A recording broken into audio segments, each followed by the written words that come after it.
es, vamos a dar una mirada más amplia a todo este tema de la migración, donde se advierte que serían muchas más las personas que estarían tratando de cruzar el tapón del Darién, sobre todo en estas comunidades del Urabá antioqueño. Así que le damos la bienvenida a este consejo de redacción a Clever León Aroca. Él es el jefe adjunto de ACNUR en Medellín, que es la oficina del Alto Comisionado de las Naciones Unidas para los Refugiados. Bienvenido. Muy buenos al días. Consejo de Redacción. ¿Cómo está? Muy buenos días, muchas gracias a Teleantioquia por este espacio y agradecemos mucho la posibilidad de tocar este tema que es tan trascendental en este momento del año. Bueno, hubo justamente un encuentro en las últimas horas, como lo veíamos en el informe aquí reciente, en el Urabá antioqueño, de cara a lo que se puede hacer para que esta población que transita, sobre todo por esta subregión, pues pueda hacerlo de una manera segura y tenga el acompañamiento que es debido, además de las alcaldías que hacen presencia. ¿Cómo ven ustedes el panorama? Sí. La situación de movimientos mixtos, personas en tránsito, cada vez más ha ido creciendo desde el año 2020 hasta la actualidad, pasando desde el año 2021 de 100.000 personas al año anterior, más de 500.000 personas que transitaron por el Urabá antioqueño buscando llegar hacia Norteamérica, Estados Unidos o Canadá. Ahí vemos una situación súper complicada porque la mayoría de las personas que están transitando son personas que se encuentran en una situación irregular en el país, es decir, con ningún tipo de visa o estatuto que permita a las personas poder acceder a servicios dentro de los países, ¿no? La mayoría de las personas que están transitando son personas de nacionalidad venezolana, muchos de ellos saliendo desde su propio país, pero también personas que se encuentran en otros países terceros como Chile, Ecuador, Perú y mismo Colombia, y pues por diversos motivos han buscado transitar por esta zona geográfica. Nosotros lo llamamos como movimientos mixtos porque son personas que van por distintos motivos en el tránsito hacia el Urabá. Personas que van efectivamente por temas económicos, pero también hay personas que salen por temas de persecución o de inseguridad dentro de sus países. En ese sentido, nosotros como Oficina del Alto Comisionado de Naciones Unidas para los Refugiados, ACNUR, lo que buscamos es brindar una orientación efectiva a fin de que las personas puedan transitar, como bien lo dices tú, de manera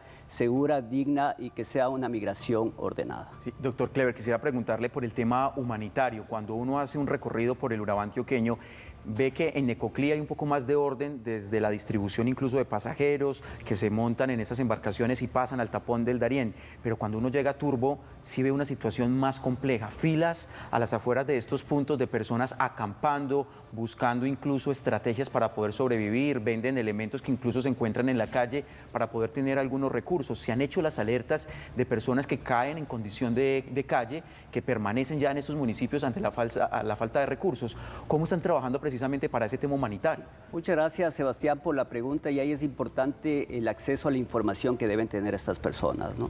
Vemos que muchos de ellos desconocen las distancias, los recursos que deben garantizar para poder transitar por la zona fronteriza, considerando además que tienen que hacer un tránsito marítimo, que son valores que tienen que ir pagando. Entonces, en ese sentido, para nosotros como oficina del ACNUR a nivel nacional, es importante tener puntos de atención y orientación para indicarles a las personas cuál es el tránsito y cuántos recursos deben garantizar tener.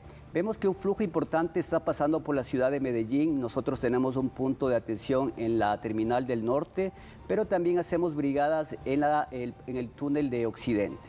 Y efectivamente muchas de las personas desconocen las distancias, los recursos que deben garantizar para poder transitar, y vemos que están llegando a Necoclí y Turbo y muchos de ellos no tienen los recursos para poder hacer ese tránsito hacia frontera y se quedan lastimosamente en situación de calle o situación de playa, que afecta a su seguridad porque muchos de ellos están viajando con familias, incluidos niños, y falta de recursos pues está dificultando su tránsito y además poniendo en riesgo a todo el núcleo familiar. Entonces es importante para nosotros, y agradecemos este espacio, la posibilidad de poder ir informando a la población sobre el tránsito que deben realizar, porque además hay muchos riesgos dentro del tránsito, ¿no es cierto? Muchas familias van con sus niños, con personas con algún tipo de discapacidad, y hay riesgos en el camino, pero además la selva del tapón del Darién es súper espesa, ¿no? Es súper complicado el tránsito que deben realizar las personas.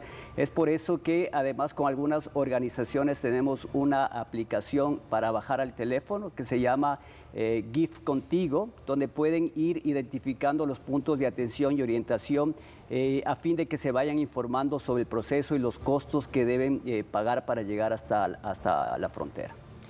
Doctor Clever, en este asunto y en estos puntos de encuentro que ustedes dicen, esos puntos de atención, pues quisiera que habláramos un poco y le explicáramos un poco también a los televidentes qué se encuentran ustedes como esos casos precisos que llegan y quizás en esos casos de atención que llegan a estos puntos han encontrado familias que cambien de opinión y que no se atrevan a enfrentarse a esta que se conoce también como la selva del diablo, porque muchas veces la gran mayoría también y del porcentaje de niños, que también quisiera que ahondáramos un poco en esa cifra, ha incrementado mucho. Entonces los peligros no solo de situaciones a las que se puedan ver enfrentados, sino hasta la muerte incluso y no volver a salir de la selva del Tapón del Darién. ¿Han cambiado de opinión familias cuando llegan a esa atención oportuna por parte de ustedes? Sí, muchas gracias Catalina por la pregunta. De ahí, uno de los temas fundamentales que trabaja el ACNUR es hacer un monitoreo de protección.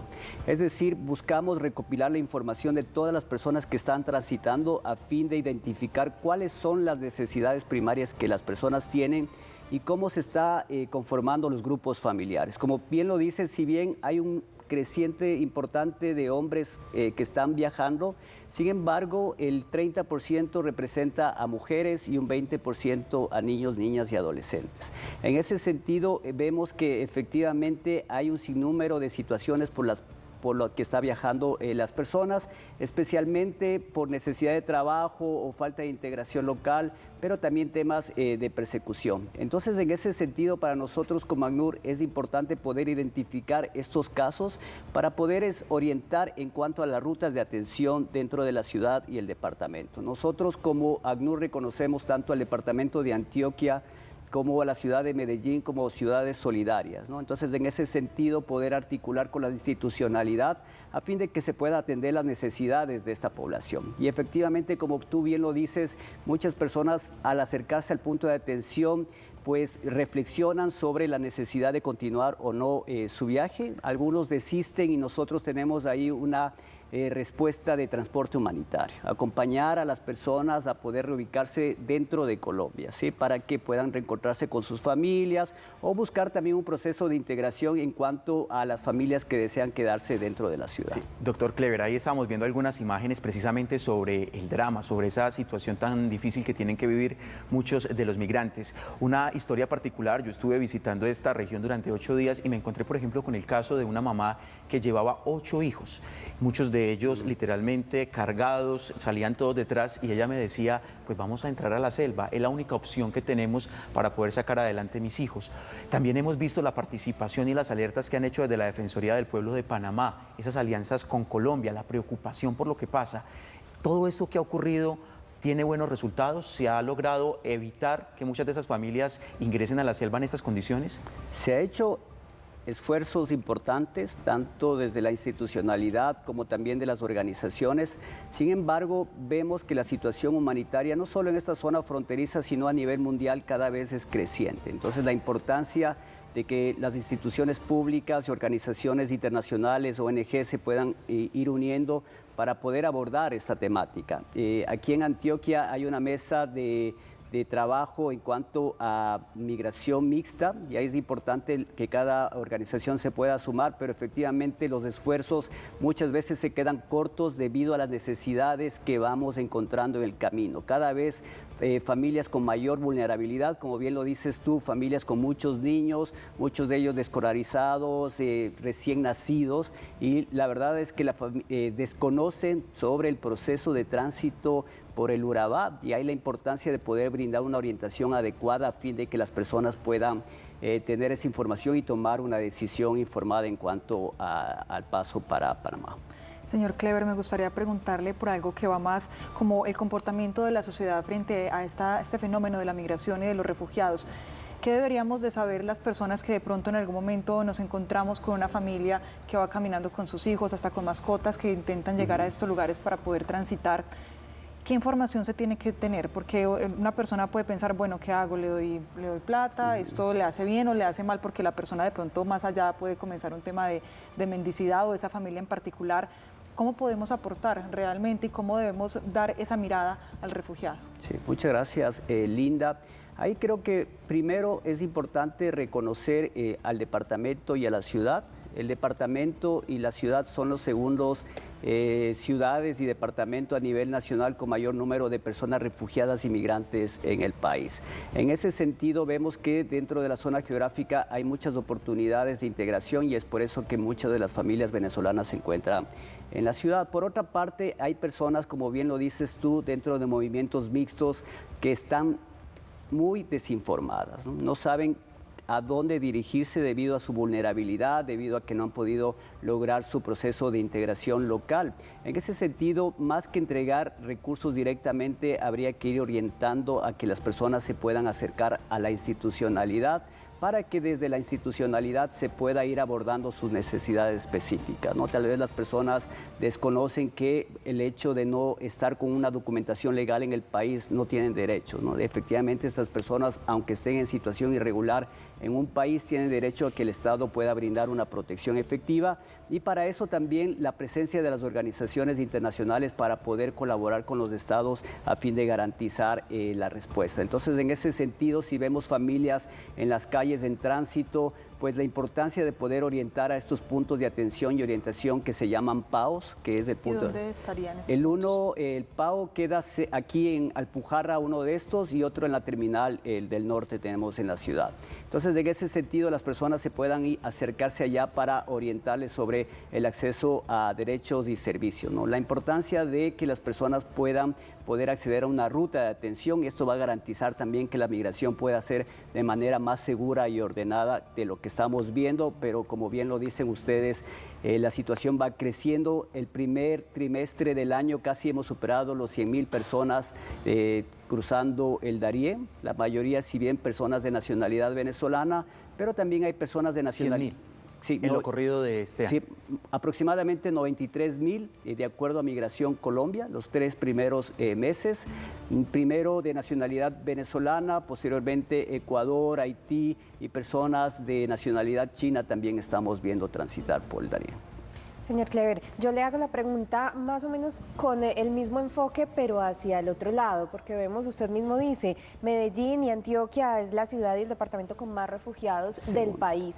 Esto comienza a sugerir otro tipo de problemáticas para los oriundos de la ciudad y el departamento de cara a las administraciones municipales y departamentales, cómo afrontar también esta problemática para proteger un poco lo que ocurre con las personas que han nacido en la ciudad de Medellín, en el departamento de Antioquia, en estas ciudades también que se ven enfrentando esta problemática de los migrantes. Sí, como bien lo dices, Medellín y Antioquia son la segunda ciudad y departamento a nivel nacional con mayor número de refugiados y migrantes de nacionalidad venezolana. Hay la importancia de trabajar con esta población en procesos de integración local y uno de los temas fundamentales es el tema de la integración socioeconómica, que las personas que llegan a la ciudad puedan acceder a ofertas laborales a fin de garantizar que sean ellos que garanticen su bienestar individual. Vemos que dentro de este flujo de personas refugiadas y migrantes hay muchas habilidades, personas que vienen con habilidades de sus países y la importancia también de poder favorecerse como sociedad dentro de este proceso. Como oficina del ACNUR lo que hacemos es ubicar las comunas en donde hay un mayor número de personas refugiadas y migrantes, pero también conviven con personas que han sido víctimas del desplazamiento forzado, ¿no? Recordemos que Medellín ha sido por muchos años una ciudad acogedora de personas víctimas de desplazamiento forzado. En ese sentido, vemos que la institucionalidad y la sociedad ha sido abierta a poder recibir a estas personas con vulnerabilidad. Y la idea de nosotros es trabajar no únicamente con refugiados o desplazados internos, que es nuestro mandato, pero también trabajar con la comunidad local, porque muchos de ellos también pueden pasar por las mismas situaciones complicadas por las que está atravesando esta población. La idea es trabajar en temas de no discriminación y de integración, poder demostrar también que dentro de este flujo de personas refugiadas y migrantes hay mucho interés de poder reconstruir una vida, hay muchas habilidades detrás de las personas, vemos ya muchos emprendimientos, microempresas que están creciendo, están dando trabajo también a la población local. Entonces, en ese sentido, la importancia de poder buscar procesos de integración a fin de garantizar que esta población se pueda integrar, pero poco a poco también favorecer a la población local que también está afectada por algunas situaciones de desplazamiento y llega hacia la ciudad de Medellín. Pues Clever León Aroca, jefe adjunto de la oficina de ACNUR en Medellín, gracias por estar en este espacio de Consejo de Redacción, por permitirnos analizar ese tema donde ya se advierte que van a ser mucho más los migrantes que van a pasar por el tapón del Darién y esperando pues que este proceso se haga de una forma digna, como ya lo decíamos, una forma humana donde no se cobre más vidas de estos refugiados, de estos migrantes en nuestro país. Listo, muchas gracias. La única noción que podría entregar es que nosotros como oficina de ACNUR a nivel mundial entregamos un premio que se llama el Premio Nansen y este año ha sido entregado a una lideresa del Chocó que se le llama Chava. A ella se le reconoció con un premio que es el premio más reconocido de las Naciones Unidas, ¿no? Ella va a estar en la ciudad de Medellín el día de ahora para poder compartir con lideresas de la ciudad y también se abre una muestra pictórica en el Museo de EPM desde el día de hoy que está abierto para 3 meses. Entonces invitamos a toda la sociedad medellinense y de Antioquia que pueda poder visitarnos durante esta temporada. Así es, este evento será a las 5 de la tarde del día de hoy y es la lideresa colombiana Elizabeth Chava Moreno. Muy agendada, ¿no? Claro que sí, ahí está en nuestra agenda también de Consejo de Redacción y del Sistema Informativo. Muchísimas gracias por asistir a Consejo de Redacción.